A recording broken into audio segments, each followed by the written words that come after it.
Hi guys, it's Paul Blaine from Affinity Training Services and e-learning for you. We're here to do a Facebook Live session. It's 4:30, it's Friday, we do it every week. I hope you're tuning in to join us.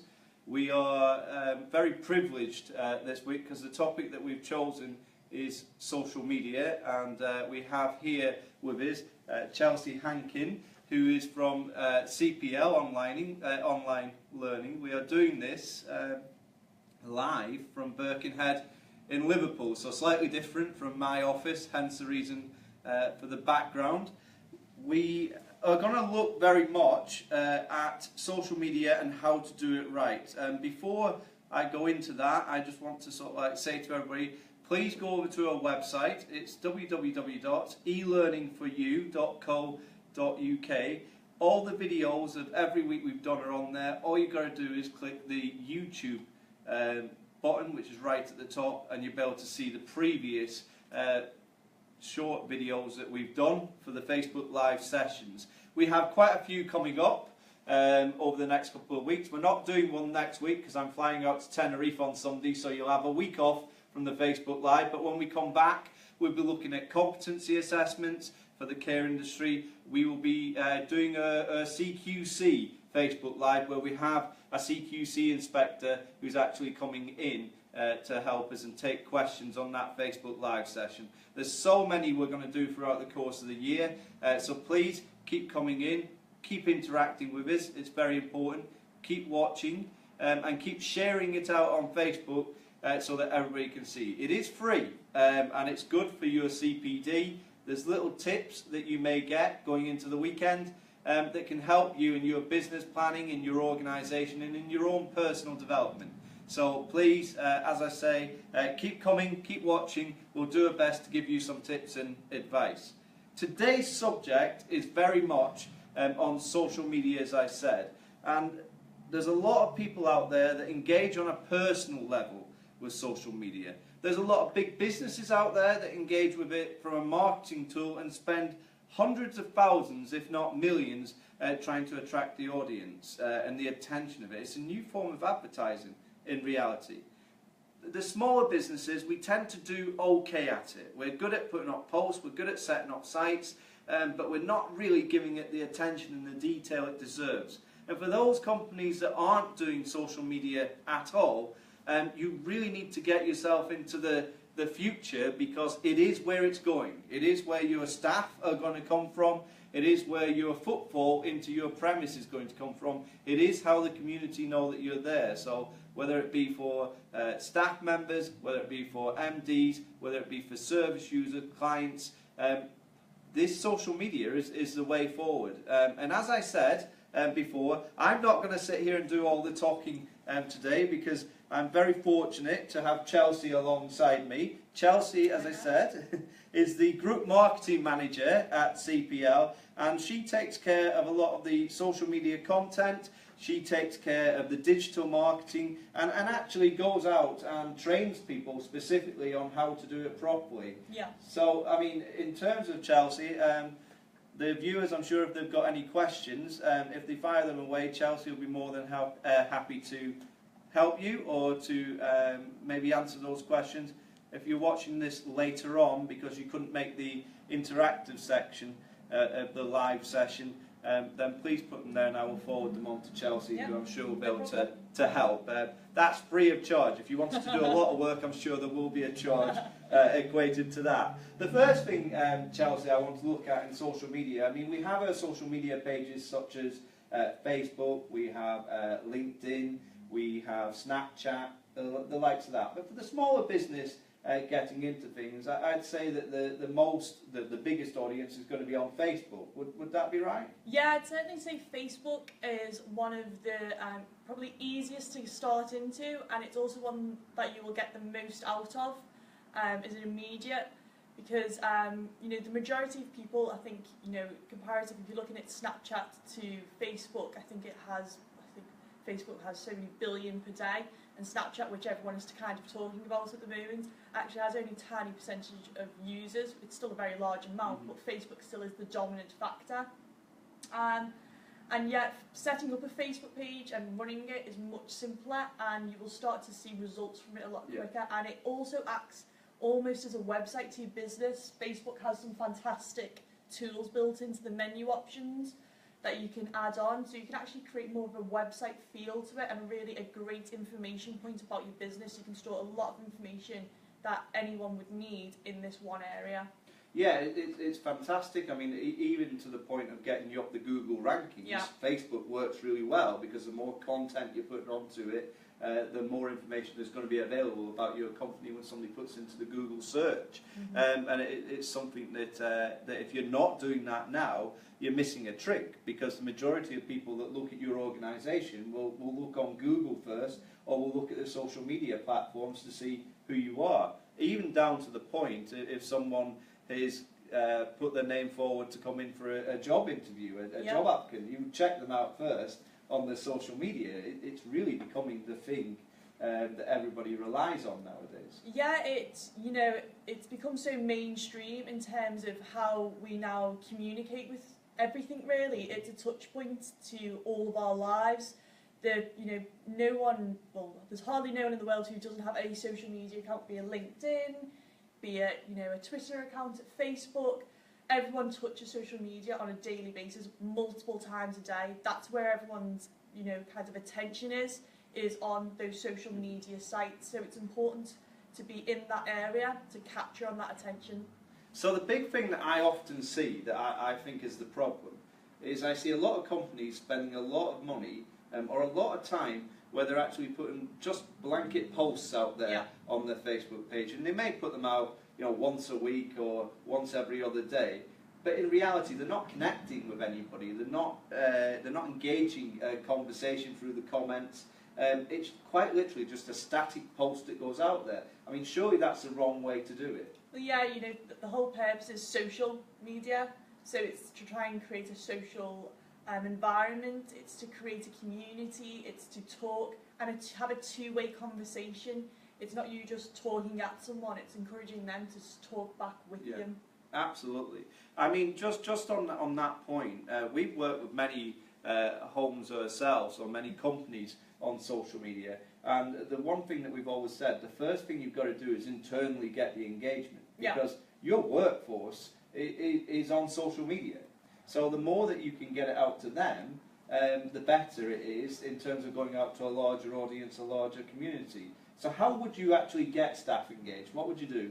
I think they're on social media anyway. The majority of people should like where they work and want to celebrate where they work. So it's a case of just talking to them, using it as an occasion to try and encourage engagement within your staff also. So have you seen this post about Kathy, who's done this fantastic thing? We've shared it on Facebook. What a lovely way to really encourage your staff to go on, check it out, and share your content. Allow them to celebrate successes, allow them to feel involved, and ask for them their opinion. What sort of content do you think we should post onto social media? It's a great way for them to take ownership, and also it's a great way for you to find ways to build your content.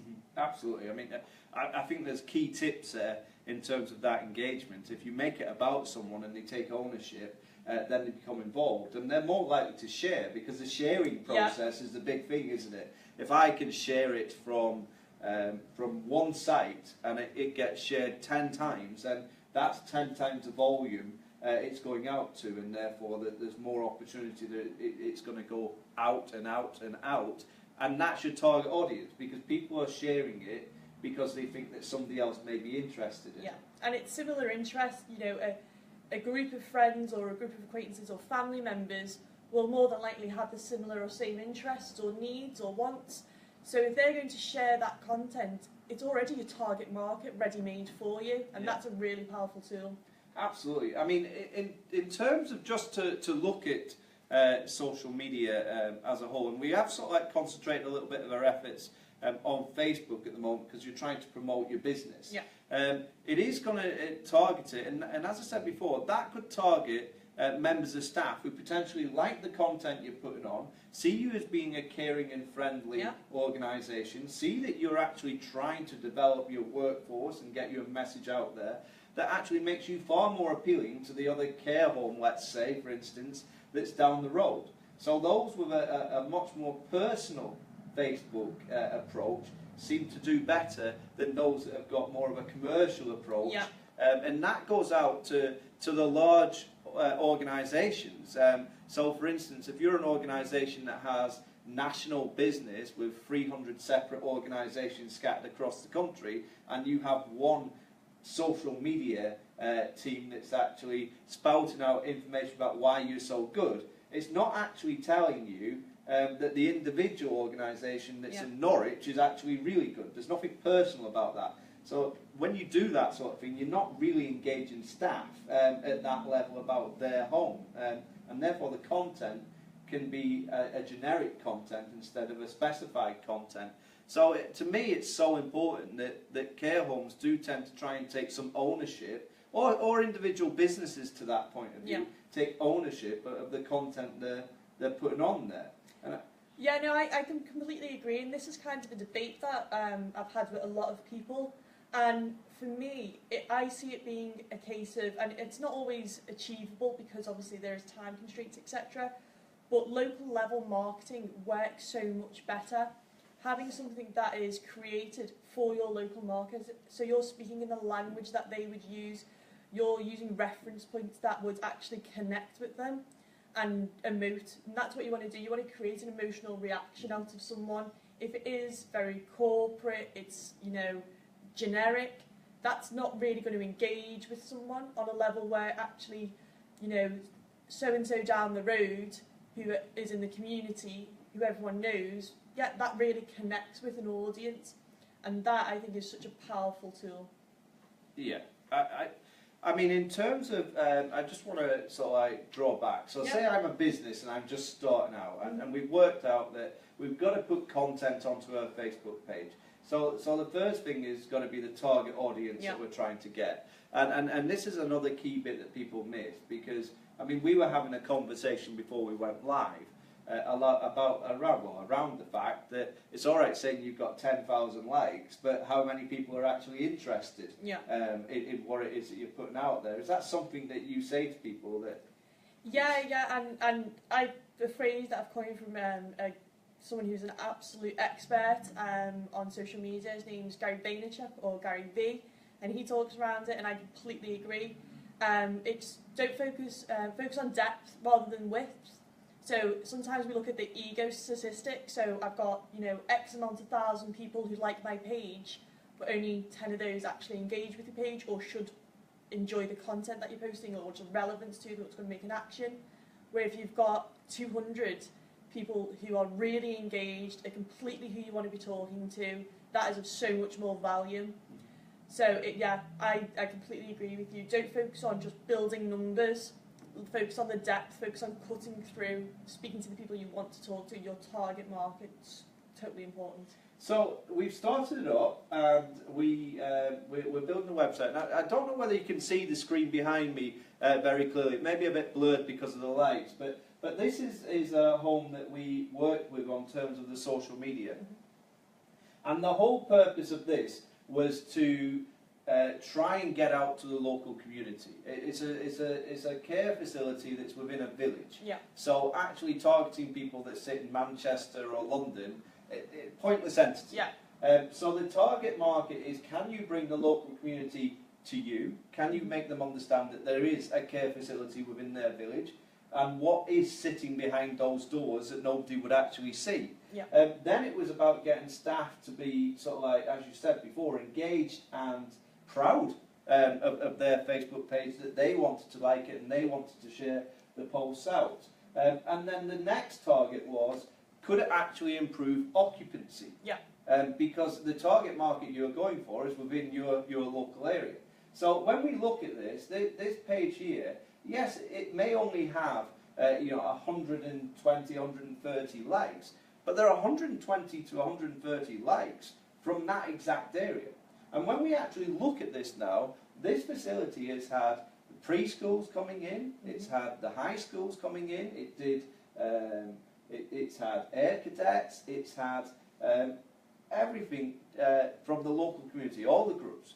And when we look at their occupancy levels now, they're full. Yep. When we look at the fact, because they've got so much content, if they put on that page now that they have an opening and they advertise it nice and well, all of a sudden people are responding back through the Facebook page to say, what hours have you got? Can I have an application form? And that's a whole new different ball game to the old, I'm going to write out a card and stick it in the spa, or I'm going to put an advert in the newspaper, because the people they're trying to target don't read those newspapers anymore, or don't read the advert in the spa, because we live in a world, rightly or wrongly, that's fast-paced. And people probably spend more time on these sites than they do actually watching TV now. Yeah. And that's where we are. So you have to really hit the market at its strongest point.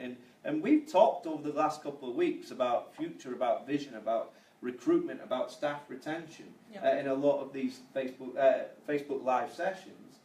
When really, actually, it's all here. This is all evidence of what you do. This is what you're about.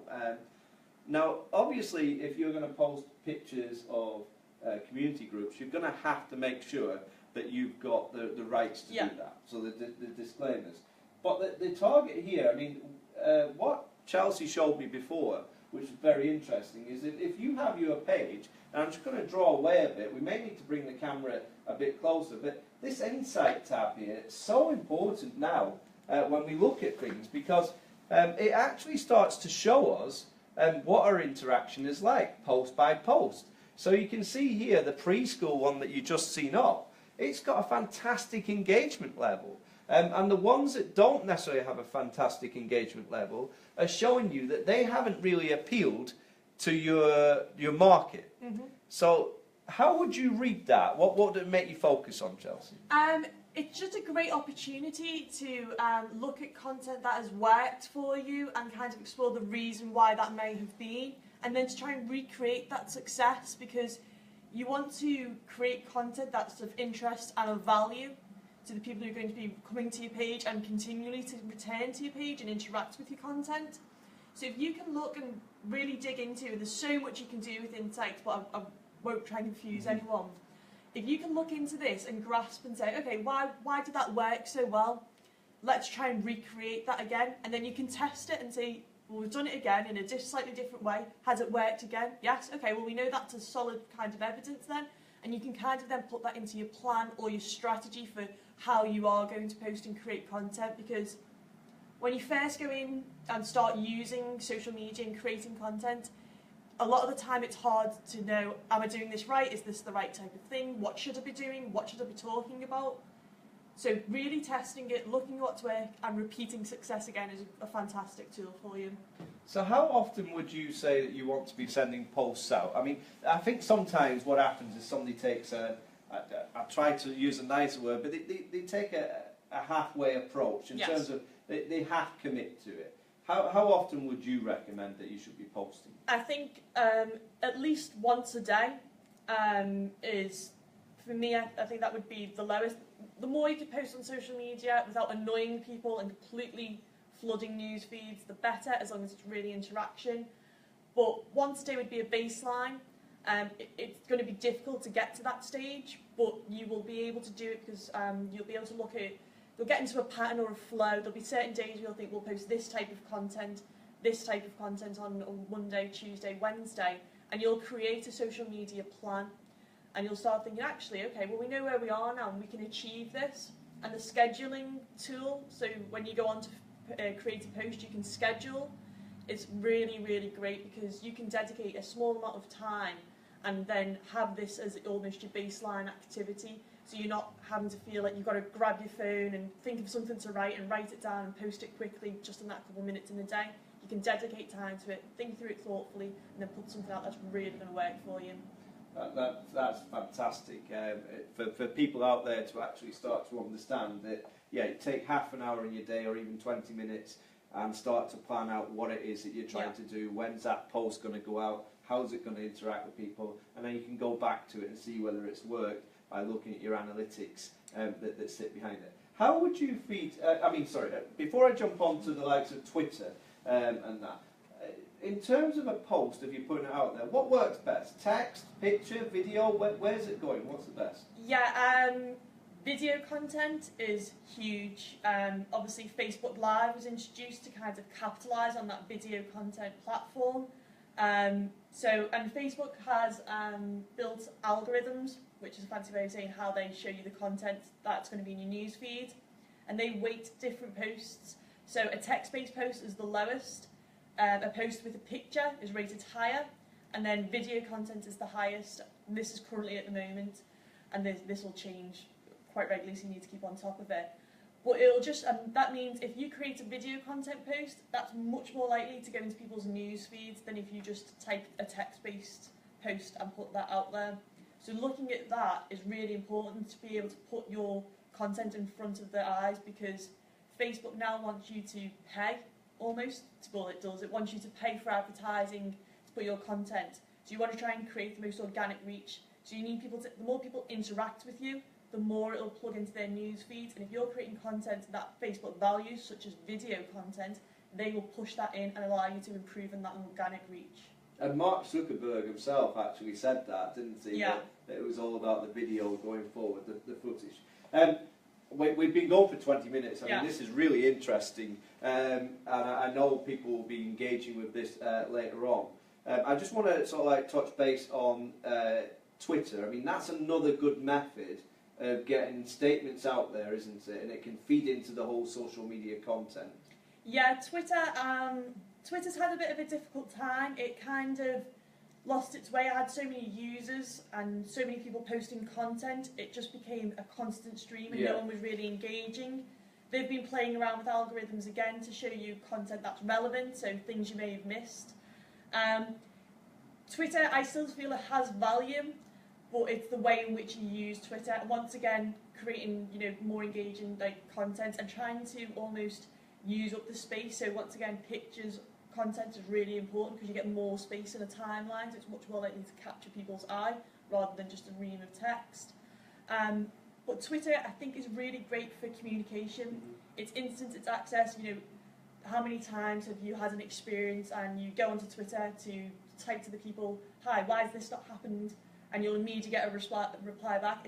I see it as customer service is really great and really important in inquiries. So Twitter really does have a value. You've just got to approach it very differently to as you would do Facebook. Every social media platform you have to look at for its nuances and how you create content for that and how you use that platform. You've got to look at each individual one separately.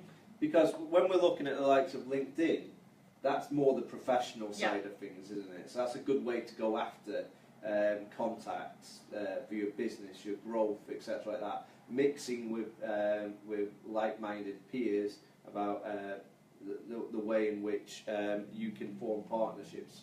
Yeah, and a fantastic recruitment tool. That's what LinkedIn was originally for. It was essentially it was an online CV where you could connect with potential other people. So using that, if you're looking to do recruitment, LinkedIn's fantastic. You can build your brand, what your values, your mission, the same as you would do with Facebook, and then use it to actually try and capture recruitment and try and get people into your business. Chelsea, I mean, all of this information is fantastic, and the viewers are going to love it. I've no doubt. Hopefully, it's been of use. I did want to just touch base on something before we go. A friend of mine, David Flanagan, he's a top class illustrator and works a lot on social media content, and he works or does work for the likes of Manchester United, my favourite team. I'm here in Liverpool, so I need to be very quiet saying that. Manchester City, which he supports, but even out to Bayern Munich, Juventus, England Rugby, etc. like that. And he sent me information to hand over to you viewers. 3 tips, but I think, Chelsea, we've covered a lot of these. But the first tip he gave was be relevant and keep up to date with stories best practice. Yeah. So at the end of the day, if you are going to engage with your audience, engage with news that's the here and the now. Yeah. So that the hashtags, everything like that, have got to be the hashtags that are working. You're not going to be able to create your own, and it goes out wild. So things like new legislation, different best practices, things that are on the news, it's all about communicating that. Don't just go off on your own tangent thinking that you can make up stories. You're going to go viral. Like, everyone's like, I'm going to go viral. It's a little bit harder than that. His next tip, which I actually think is very good, is be interesting. social media is a communication tool at the end of the day. It's a way of getting your information out there, and it's a way of people responding to you. So it's a bit like having people sat as your audience. So therefore, you have to be interesting to make people follow you, because if you're boring, no one wants to actually to see or to read your statements. So be interesting. What is your unique selling points?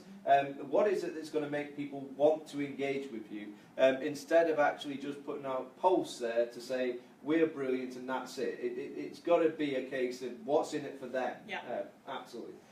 Now the tip 3, and I'm perhaps doing him a little bit of injustice here because he did give me more information than this.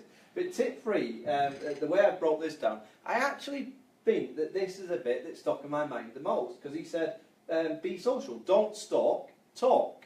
And that is critical, because how many people sit there in the background just looking at stuff, not saying anything, not wanting to interact with people? And what he's basically saying is get involved in the conversations. If somebody else has put a good post up there, comment on it. Get involved with it, let people know you're around. If you put some good information out there, and people may just follow you back in return. And they might be the people that you're trying to target. All of this exercise, irrespective of anything with social media, it's all about branding, surely.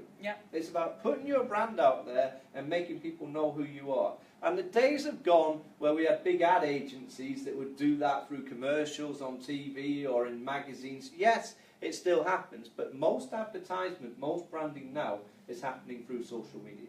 Certainly. Right. So I'm gonna end it there. Chelsea, thank you very much. No problem. Thank you for inviting me on. I'm going to let you all go off and have a great weekend. It is Friday. I've probably kept you for half an hour. We are back, as I said, not next week, but the week after, so you can have a week off. We're looking at competency assessments in the workplace. Is your staff, or are your staff, compliant? Are they upskilled? Has the training that they've done actually worked? Instead of just thinking they've got a certificate. So we're going to be looking very much at that. I'm off to Tenerife for the week, so I shall see you on my return. Again, once more, want to thank Chelsea. I want to thank CPL for allowing us to use their facilities here in Birkenhead. Have a great weekend, and I'll see you on my return. Thank you very much.